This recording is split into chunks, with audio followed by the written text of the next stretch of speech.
Study with SBSC channel में आप सबका स्वागत है। आज हम दर्पण सूत्र मिरर फार्मूला के बारे में जानेंगे, उसका प्रूफ जानेंगे कि कैसे प्रूफ होता है। तो उसके लिए हमने एक अवतल दर्पण लिया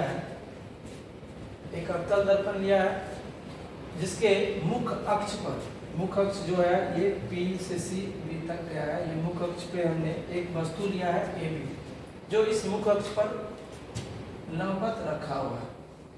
अब इस वस्तु से एक प्रकाश किरण जो A से निकलते हुए दर्पण के M बिंदु पर आपतित हो रही है, जिसका परावर्तन होने के पश्चात यह मुख्य फोकस से होकर गुजरती है।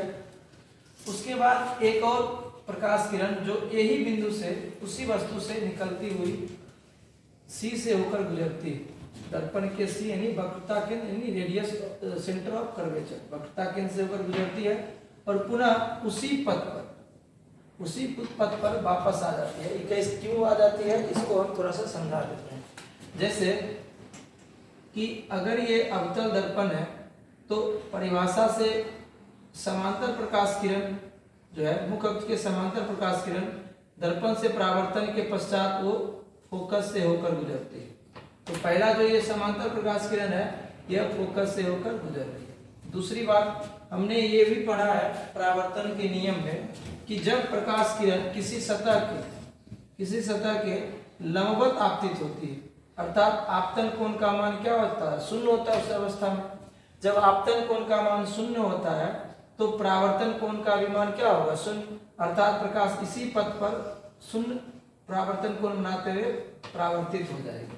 तो जब हम गोलीय सतह की बात करेंगे तो गोलीय सतह का जो ये केंद्र होता है उससे जब सतह पे हम रेखाखंड खींचेंगे तो सतह पे क्या होती है, लंबवत होती है।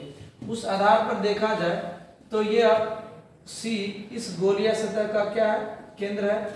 और केंद्र होने के कारण जब इससे कोई भी रेखाखंड गुजरेगी तो ये क्या होगी, सतह के लंबवत होगी, अर्थात यह 90 डिग्री सतह के साथ बनाएगी। और 90 डिग्री बनाने के कारण क्या होगा, जब इसी दिशा में प्रकाश किरण आएगी तो उसका आपतन कोण का मान क्या होगा, शून्य होगा। और आपतन कोण का मान शून्य होने के कारण परावर्तन कोण का भी मान क्या होगा, शून्य होगा, अर्थात उसी पथ पर ये क्या हो जाएगी, वापस हो जाएगी।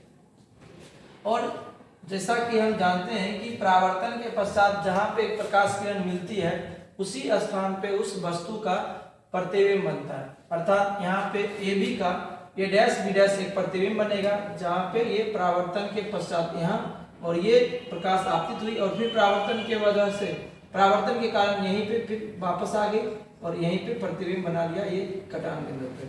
और इस वस्तु का A डैश B डैश एक प्रतिबिंब वास्तविक और उल्टा दर्पण के सम्मुख बन गया, जो कि हमने मान लिया प्रतिबिंब की दूरी V मान लिया है, वस्तु की दूरी को हमने U मान लिया है, फोकस दूरी को हमने F मान लिया है, P से F, एवं जो वक्रता त्रिज्या जो C से ध्रुव को मिलाने वाली रेखा खंड की लंबाई वक्रता त्रिज्या कहलाती है और R क्या होता है, 2F के बराबर होता है।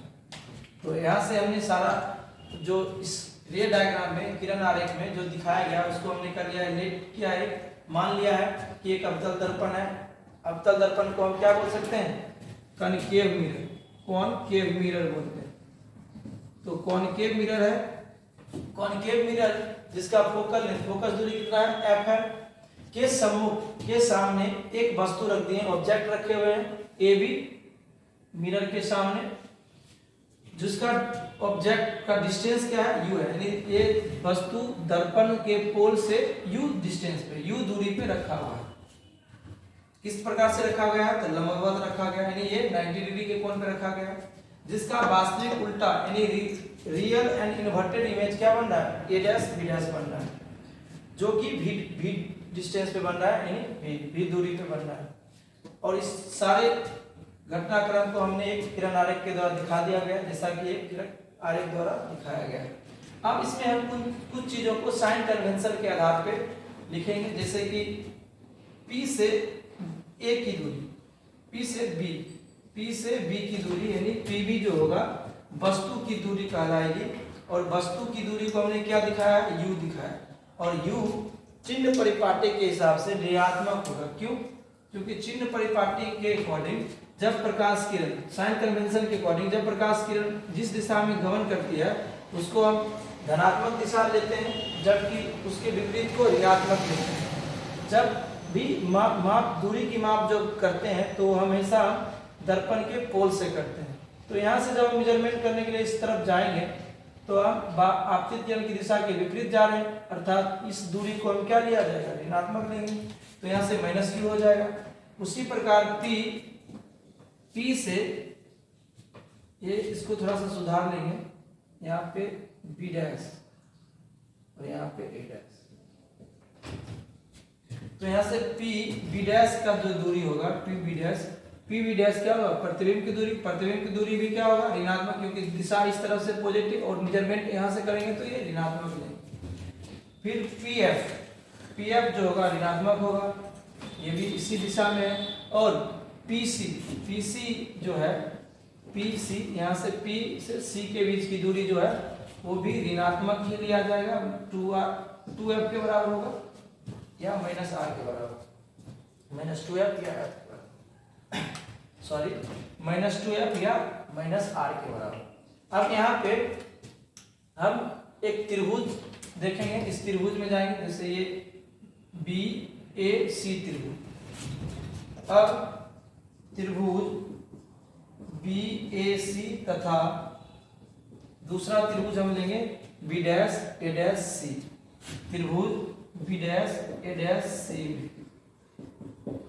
इसमें ये कोण और ये कोण शीर्षाभिमुख कोण के प्रॉपर्टी के हिसाब से जब दो रेखाखंड आपस में जब एक दूसरे को प्रतिच्छेद करती है तो सम्मुख कोण क्या होते हैं, बराबर होते हैं। ये कोण और ये कोण क्या होंगे, बराबर होंगे। इस आधार पर ये एंगल और ये एंगल क्या हो जाएगा, बराबर हो जाएगा, वर्टिकली अपोजिट एंगल के प्रॉपर्टी से। तो यहाँ से हम ये कह सकते हैं angle BCA equal to angle CA'। क्यों होगा, वर्टिकली अपोजिट एंगल VOA, या शीर्षाभिमुख कोण भी लिख सकते हैं यहाँ पे, शीर्षाभिमुख कोण के प्रॉपर्टी से। उसके बाद ये एंगल और ये एंगल दोनों क्या होंगे, 90 डिग्री होंगे। तो इस वजह से भी ये दोनों क्या हो जाएंगे, बराबर हो जाएंगे। ये BC बराबर एंगल A'BC बराबर 90 डिग्री। अब जैसा कि हम लोग समरूपता का नियम जानते हैं कि दो त्रिभुज समरूप होंगे यदि दोनों त्रिभुज के तीन संगत कोण क्या हो, तीनों संगत कोण क्या हो, बराबर हो। और यहाँ पे दो कोण बराबर है तो तीसरा कोण 180 में से जो इन दोनों का जोड़ घटाएंगे तो समान प्राप्त होगा, अर्थात ये और ये कोण भी संगत कोण क्या हो जाएंगे, बराबर हो जाएंगे। और जब बराबर हो जाएंगे तो दोनों त्रिभुज क्या हो जाएंगे, समरूप। यहाँ इस बेस पे हम कह सकते हैं कि त्रिभुज ABC समरूप हो जाएंगे त्रिभुज A'BC से। और जब समरूप होते हैं तो भुजाओं का अनुपात क्या होगा, बराबर होगा। किस थ्योरम से समरूप है, तो एंगल कोण समरूपता से। तो यहाँ पे लिख लेंगे कोण समरूपता से। अब यहाँ से भुजा का अनुपात अब बराबर करेंगे तो AB बाय में A'B बराबर AB बाय में A'B यानी AB बाय में A'B, इसके बाद BC बाय में BC बाय में B'। अब इसे इक्वेशन 1 कंसीडर कर लेंगे। अब इसे इस पॉइंट से जहां पे ये आपतित हो रही है उस पॉइंट से एक पॉइंट इस तरह से ड्रॉ करेंगे जो P' पॉइंट पे P' पॉइंट मान लेंगे। अब ये त्रिभुज और इस त्रिभुज में यानी B', A', अब त्रिभुज B', A', तथा M P' F, यानी इसे बोल सकते त्रिभुज P' M F। इस त्रिभुज में क्या होगा कि ये कोण 90 डिग्री होंगे और इधर से ये कोण 90 डिग्री होगा, यानी ये एंगल 90 तो ये एंगल 90 हो जाएगा। उसके बाद ये शीर्षाभिमुख के प्रॉपर्टी से ये भी क्या हो जाएंगे, सिमिलर हो जाएंगे, इक्वल हो जाएंगे। तो यहाँ से हम कह सकते हैं कि angle B' F A' equal to angle M F P'। Vertically opposite angle, शीर्षाभिमुख कोण से। उसके बाद फिर से ये एंगल 90, तो angle B dash A dash B dash F equal to angle M P dash F equal to 90 degree. फिर से ये दोनों त्रिभुज क्या हो जाएंगे, समरूप हो जाएंगे। अब समरूप जब होंगे तो हम उसको क्या करेंगे, बराबर सिमिलर करते हैं। तो triangle B dash A dash F similar हो जाएंगे triangle P dash M F. और यहाँ से समरूप होने की वजह से क्या हो जाएगा, भुजा का अनुपात बराबर हो जाएगा। फिर समरूपता करने से अब यहाँ से क्या होगा, अब भुजा का अनुपात क्या हो जाएगा, इधर हम ले लेते हैं एम पी और इधर ले लेते हैं ए डैश पी डैश। इसके सामने का भुजा ये, इसके सामने का भुजा ये ले लिए। फिर इसके सामने का भुजा हम पी डैश एफ लेंगे। फिर इसके सामने का भुजा क्या हो जाएगा, इस एंगल के सामने का भुजा क्या हो जाएगा, बी डैश एफ। तीसरी भुजा को हम कंसीडर नहीं करते हैं क्योंकि इसका कोई जरूरत नहीं है। इसे इक्वेशन क्या मान लेंगे, 2 मान लेंगे। अब इसमें हम कुछ कंडीशन को लेके चलेंगे। कंडीशन ये कि यदि एम पी के अत्यंत निकट स्थित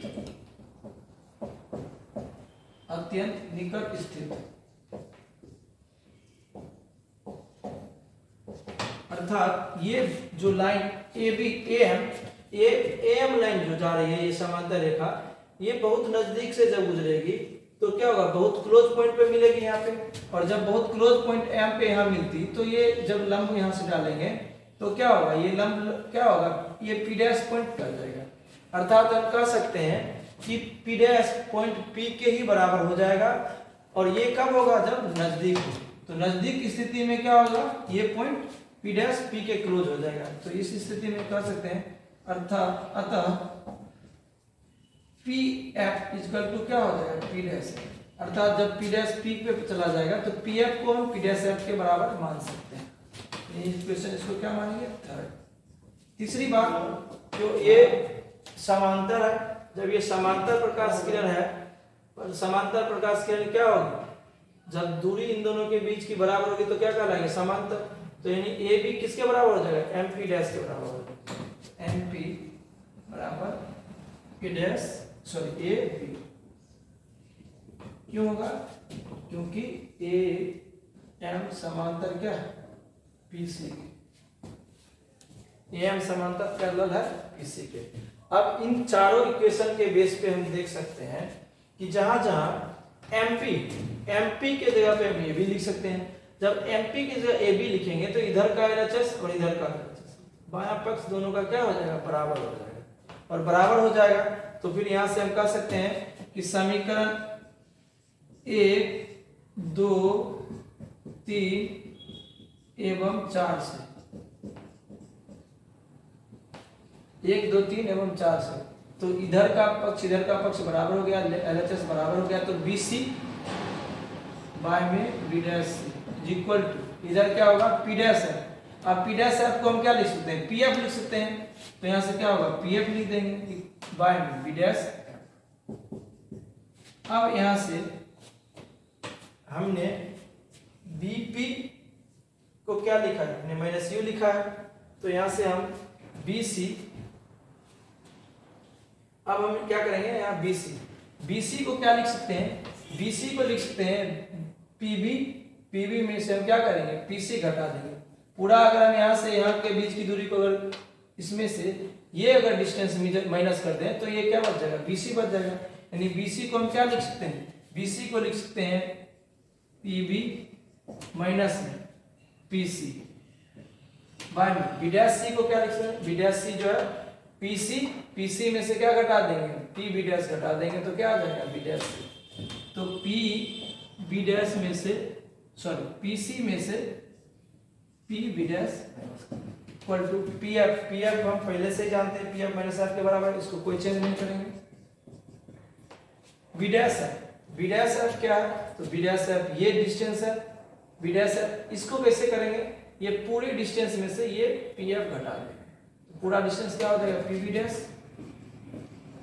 माइनस में पी एफ। इस पूरे चीज को आप स्क्रीनशॉट ले लीजिए।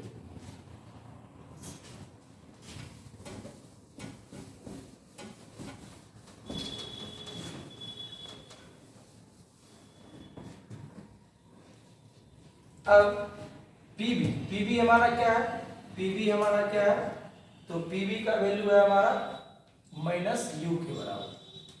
फिर माइनस पीसी मेरा क्या है, माइनस 2f के बराबर, बाय में पीसी फिर माइनस 2f के बराबर, फिर पीवी डैश माइनस में v के बराबर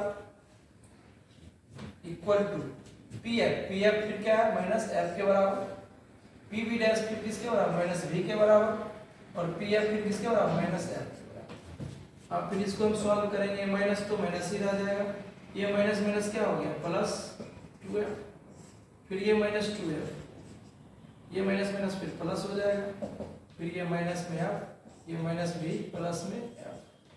अब क्रॉस मल्टीप्लिकेशन होगा, फिर क्रॉस मल्टीप्लिकेशन करेंगे यहाँ पे, माइनस 2f प्लस v।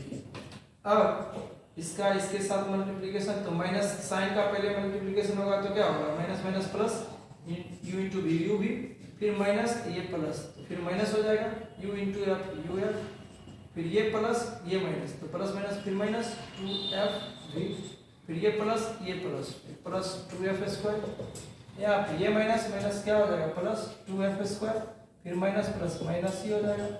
अब सबको एक तरफ लेके आएंगे, ये LHS RHS सेम क्वांटिटी है, कट जाएगा, कैंसिल हो जाएगा।